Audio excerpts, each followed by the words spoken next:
July 31st, and I want to start with a number because numbers don't lie, even when politicians do. $37.5 billion. That's what the Pentagon told Congress this war with Iran has cost so far. And before you even process that number, I want you to sit with the fact that back in March, 6 days into this thing, they told us it was 11 billion. 11 billion in 6 days. Now we're 4 months in, and suddenly the number is only 37 billion? That math doesn't work, and honestly, most of the analysts crunching these numbers in Washington will tell you the real bill is already north of $100 billion when you actually count everything. Not just the bombs, not just the jet fuel, everything. And today we're going to break down exactly why this war, however necessary some of it may have felt in the moment, is turning into something the United States genuinely cannot afford to keep fighting the way it's been fighting it. So buckle up, because we've got the money, we've got the munitions, we've got the politics, and we've got the bigger picture that almost nobody in the mainstream is talking about enough. Let's get into it. Let's start with the headline number, because it's the one getting thrown around the most, and it's also the most misleading one. $37.5 billion is the figure the Defense Secretary gave the Senate Appropriations Committee. Sounds like a lot, right? It is a lot. But here's the thing about Pentagon cost estimates during a live war. They almost never include everything. They tend to count munitions expended and direct operational costs, but they conveniently leave out things like the years of veteran health care that'll come from this, the cost of replacing worn-out airframes, flying extra sorties, the diplomatic and economic fallout, and the opportunity cost of everything else the military isn't doing because it's tied up in the Middle East. When independent trackers built a bottom-up model, going airframe by airframe, munition by munition, deployment by deployment, they landed on a number over $113 billion. That's not a typo. That's 3 times what the official Pentagon number says. And here's the kicker. The same Pentagon that told us $37 billion is now asking Congress for $67 billion more, just to refill what's already been shut off. So do the math with me here. We've spent somewhere between $37 and $113 billion, depending on who's counting, and now they want another $67 billion on top of that, folded into a $1.5 trillion defense budget request for next year. At some point, you have to ask, is this a war or is this a subscription service? And look, I get it. I get why some of you are already typing in the comments. This is what it costs to defend the country. Stop complaining. And to be clear, I'm not anti-military. I will never be anti-military. I have an enormous amount of respect for the young men and women who are executing these missions, flying these sorties, manning those Patriot batteries. This isn't about them. This is about whether the people at the top are actually being straight with the American public about the price tag and whether that price tag is even sustainable. Because here's where it gets uncomfortable. It's not just money, it's hardware.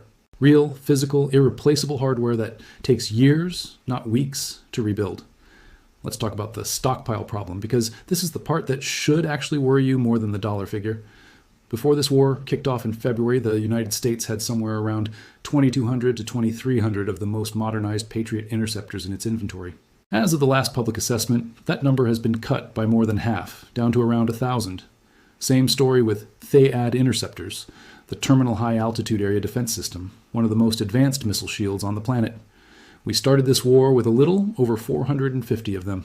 Independent analysts now believe we've burned through more than 60% of the key interceptor stockpile fighting Iranian ballistic missiles and drone swarms. 60%.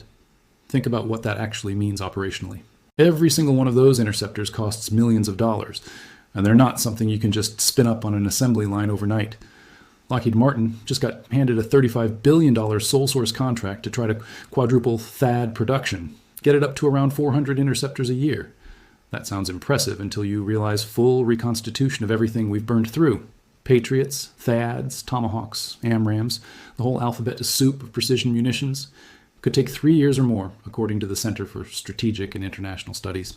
3 years, best case scenario, assuming nothing else happens in the world that requires us to use any of it.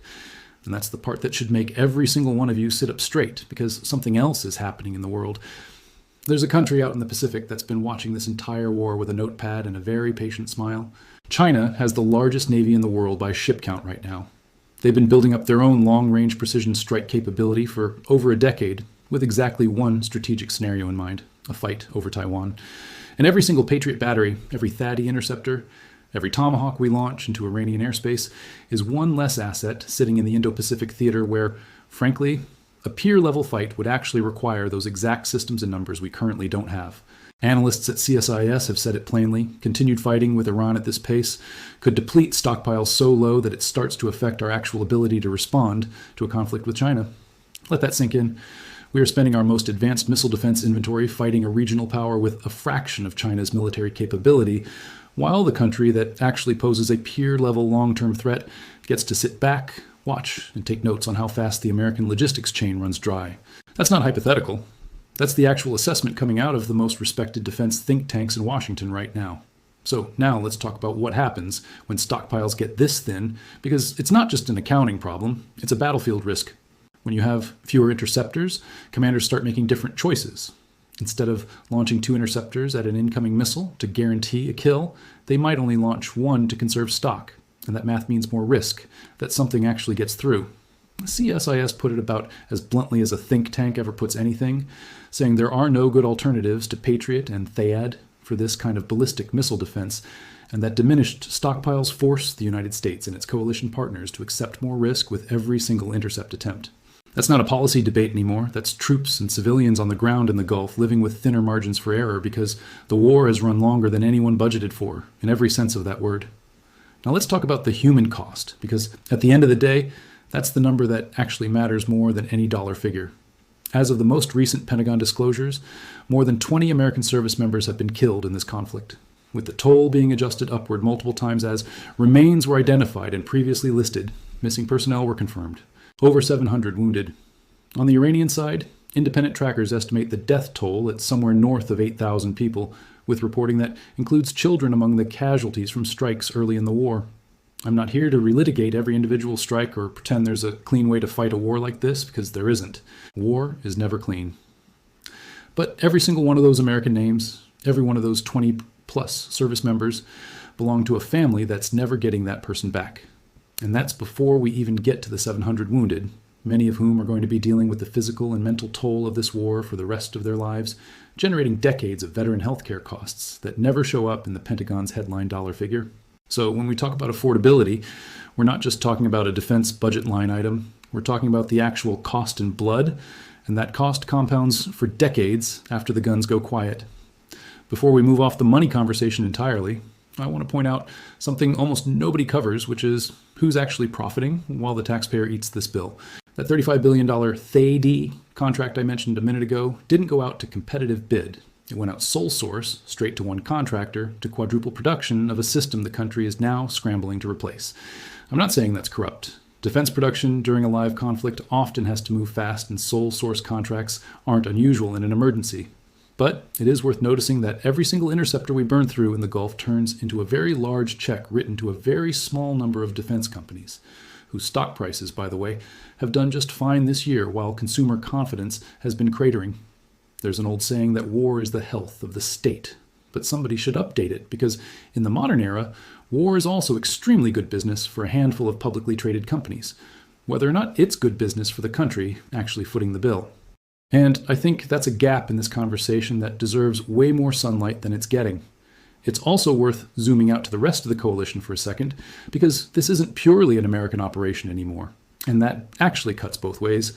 Bahrain and Kuwait reportedly sent their own fighters into Iranian airspace to hit drone and missile depots, which is a genuinely historic move for two small Gulf air forces that don't have much organic tanking or standoff jamming capability of their own. That tells you two things. First, regional partners are now willing to put their own pilots and airframes at risk rather than just letting the United States absorb all of it, which is actually a positive sign for burden sharing. But second, and this is the part that should give you pause, it also tells you the conflict has widened well past the original scope anybody signed up for back in February. What started as strikes on nuclear infrastructure and leadership targets has metastasized into a multi-country air campaign stretching from Iraq to Yemen to the Caspian Sea, with Ukraine now reportedly hitting Iranian Shadow Fleet vessels thousands of miles away from the original battlefield. When a conflict keeps adding fronts instead of closing them, that's usually a sign the war is running the strategy instead of the other way around. Let's shift over to what this war is doing to regular Americans who have absolutely nothing to do with the Gulf, nothing to do with the Strait of Hormuz, nothing to do with any of it, except that they still have to fill up their car to get to work. Because here's where this stops being an abstract national security conversation and starts being a kitchen table conversation. When the Strait of Hormuz got shut down early in this war, Gas prices spiked to some of the highest levels Americans have seen in years. A Gallup poll found that 2 out of 3 Americans reported the rise in gas prices had caused real financial hardship for their household. 2/3. Not mild inconvenience, financial hardship. A separate Reuters and Ipsos poll found that 86% of Americans believe the Iran conflict bears significant responsibility for rising prices at the pump, and the vast majority expect those prices to keep climbing as long as the fighting continues. This isn't some abstract Washington budget fight anymore. This is a mom deciding whether she can afford to drive her kids to practice this week. This is a small business owner watching fuel surcharges eat into margins that were already razor thin. This is a trucking company recalculating every single delivery route.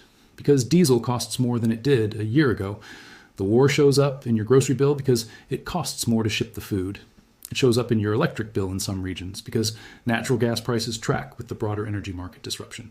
This war has a receipt, and it gets mailed to every household in America, whether they asked for it or not. And I want to be fair here, because I know some of you are going to say prices always fluctuate. That's not proof the war caused it. Except that's exactly what the polling shows Americans themselves believe, by an overwhelming margin, and it's exactly what economists have been tracking since the Strait of Hormuz first got choked off. Oil prices don't move because of vibes. They move because a critical percentage of the world's crude and liquefied natural gas physically has to pass through an 18-mile-wide channel that a hostile regime has repeatedly threatened to close, mine, or attack. When that channel is at risk, every single trader on every single exchange on the planet prices that risk in immediately. And that risk premium lands directly on the price you pay at the pump. So no, this isn't a coincidence. This is basic supply and demand economics running headfirst into a war with no clear exit strategy. And it's not just gas. Inflation numbers climbed to some of the highest levels seen in years during the peak of this conflict. And when you ask economists why, the war and the energy shock that came with it sit right at the top of the list alongside everything else squeezing household budgets. Overseas, British business leaders surveyed on the topic reported that a majority had seen their own operating costs rise directly because of the instability this war created in global shipping and energy markets, with nearly half of them seeing increases of 5% or more. That's not an isolated American problem. That's a global supply chain absorbing the shockwaves of a regional war that was supposed to be contained and quick. Multiply that kind of cost increase across every business that touches fuel, shipping, or manufacturing in any way, and you start to understand why economic confidence surveys have shown a majority of Americans saying conditions in the country as a whole are getting worse, not better. When you ask people directly what worries them most about this war continuing, it's not abstract geopolitics. It's the price at the pump, and that tells you everything about how this war is actually being felt on the ground, far away from any battlefield. Which brings me to maybe the most important part of this whole conversation, the part that should honestly concern every American, regardless of what side of the aisle you're on. This war has been fought for months now without a formal congressional declaration or authorization. Multiple war powers resolutions have been introduced in the Senate, specifically demanding that any continued military action against Iran get an actual up or down vote from the people's elected representatives. And multiple times now, those resolutions have been blocked. Not defeated in open debate where senators go on record explaining their reasoning to their constituents, blocked, procedurally, quietly, in a way that lets a lot of politically exposed lawmakers avoid ever having their name attached to a recorded vote heading into a midterm election. Think about that for a second. We are 4 months, potentially closer to 5 months, into an active shooting war, burning through billions of dollars a month in irreplaceable military hardware. And the institution that's constitutionally supposed to authorize that war hasn't actually voted on it. One senator on the record said that concerns about the dwindling stockpile were, quote, concerning, but then followed that up by saying a private, closed-door briefing would probably settle everyone's nerves. I don't know about you, but I don't think closed-door briefings are how you're supposed to run accountability in a democracy when the bill is being paid by every single taxpayer watching this video right now. And that lack of a formal vote matters because it means there's no clearly defined end state. There's no line in the sand that says, here's what winning looks like. Here's when this stops. Ask most Americans right now what the actual objective in Iran is at this point, and you'll get blank stares. Because even a majority of the country has openly admitted in polling that they don't understand what the stated objectives even are anymore. That's not a minor detail. That's the single most dangerous thing that can happen in any war, ancient or modern. Wars without clearly defined objectives and clearly defined exit conditions don't end when they're won. They end when the money runs out, or the public patience runs out, or both at the same time, usually in the ugliest way possible. We've seen this movie before. We saw it in Vietnam, where mission creep and an undefined victory condition turned a limited engagement into a generational quagmire that cost 58,000 American lives, and, according to some historical estimates, well over $1 trillion in today's money, for an outcome that even hardened supporters of that war struggle to defend today. We saw a shadow of it in Afghanistan too, 20 years, over $2 trillion, and an ending that nobody in Washington is particularly proud of. I'm not saying Iran is going to be Vietnam or Afghanistan. I'm saying the warning signs, an undefined objective, a public that doesn't understand the mission, a Congress that won't vote on it, and a runaway cost curve, those warning signs are historically the exact conditions that turn a limited operation into a bottomless one. And there's a pattern here that shows up in almost every single one of these conflicts once you actually study military history instead of just the headlines. It's never the first strike that bankrupts a country, financially or morally. It's the 4th month, the 8th month, the 18th month, the years where the original justification is faded into the background, and all that's left is momentum, sunk cost, and a political class that's terrified of being the administration that lost whatever the fight technically was, even if staying in it is doing more damage than leaving ever would. That's exactly the trap this looks like it's sliding into right now. And the earlier the country recognizes that pattern, the cheaper it is, in dollars and in lives, to actually correct course. Here's the honesty check nobody in Washington wants to give you plainly. Polling has consistently shown that a majority of Americans oppose sending additional funding toward this war. One survey found 56% of the country, including a majority of independents, opposed more supplemental funding, and that was months ago before the bill got even bigger. Another poll found that only around a third of Americans believe the military action in Iran has actually been worth its cost, with roughly half saying outright it hasn't been. Even among people who originally supported going to war with Iran, a huge share say they want a quick exit rather than an open-ended commitment, or worse, any scenario involving American boots on the ground. That's the real signal here. This isn't some fringe anti-war sentiment. This is a broad, bipartisan, working majority of the country saying the same thing in different words. We understand the threat was real. We understand the initial strikes may have had justification, but we did not sign up for an unlimited checkbook with no end date attached to it. Now, let's talk strategy for a second, because I want to be the guy in the room who's actually thinking 3 moves ahead instead of just reacting to headlines. Every dollar, every interceptor, every sortie flown against Iran is a dollar, an interceptor, and a sortie that isn't available for deterrence somewhere else on the planet. And deterrence isn't just a nice word defense analysts throw around. Deterrence is the entire reason a bigger, more dangerous war doesn't happen in the first place. If a rival power looks at the state of the American stockpile right now and sees Patriots cut in half, THAADs cut by more than 60%, and a defense industrial base that needs 3 years minimum to catch back up, that's not just a budget problem, that's an invitation. Adversaries don't wait for press conferences to tell them when America is stretched thin. They can read the same CSIS reports we can read. They can watch the same congressional testimony we can watch, and they absolutely factor that into their own calculus about what risks they're willing to take in their own regions. So when people say, we can't afford to keep fighting this war, understand that afford doesn't just mean the Treasury running low on cash. It means the actual physical capacity to deter the next crisis, wherever it happens to pop up, is being spent down in real time on a conflict that, by even the administration's own admission, was supposedly already won months ago before it reignited. Think of it like a household that keeps draining its emergency fund on one recurring expense that was supposed to be a one-time cost. Every time you tell yourself, this is the last withdrawal, this is the one that finally fixes the problem, and then the problem comes back a month later and you dip into the fund again, at some point, you don't have an emergency fund anymore, you just have a monthly bill with extra steps. That's what's happening to the American munitions stockpile right now. It was built up over years, specifically sized around the assumption that a peer-level conflict in the Pacific was the scenario that actually mattered most, and it's being drawn down in a regional fight that keeps getting extended one ceasefire collapse at a time. And I want to be clear, this isn't a partisan point, because both parties have contributed to this stockpile problem over the years through slow procurement timelines, congressional budget gridlock, and a defense industrial base that consolidated down to a handful of major contractors decades ago and never rebuilt the kind of surge production capacity the country actually needs in a prolonged conflict. This war didn't create that vulnerability, it exposed it, the same way a stress test exposes a crack in a foundation that was already there. The difference is that now the crack is very publicly visible, it's being discussed in open congressional hearings, and every foreign intelligence service on the planet with a subscription to CSIS reports knows exactly how deep it goes. And that's another thing worth sitting with. This war was declared functionally over once already.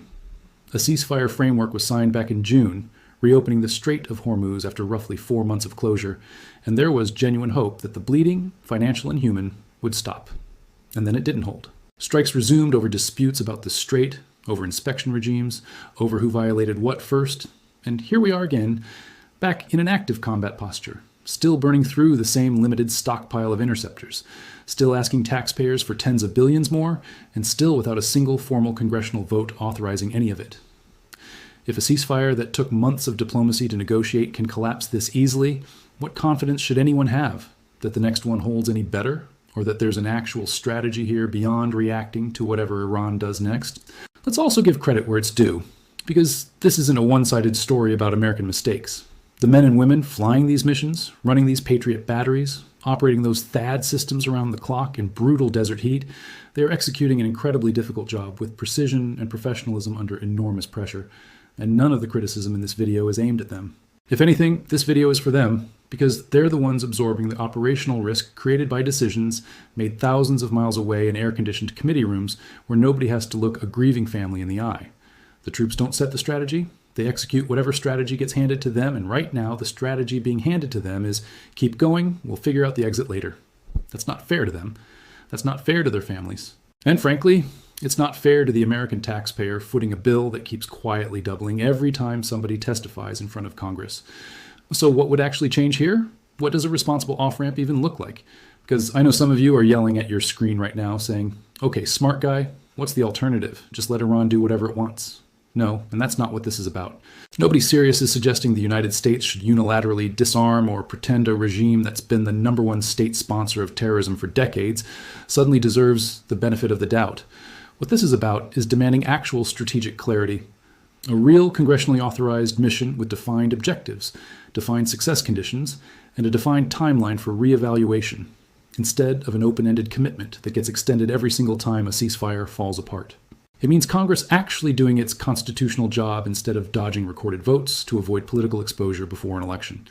It means being honest with the American public about the real cost, not the 6-day estimate that magically becomes the 4-month estimate, but the actual full accounting $100 billion plus number so that voters can make informed decisions with their ballots about whether they support the direction this is heading.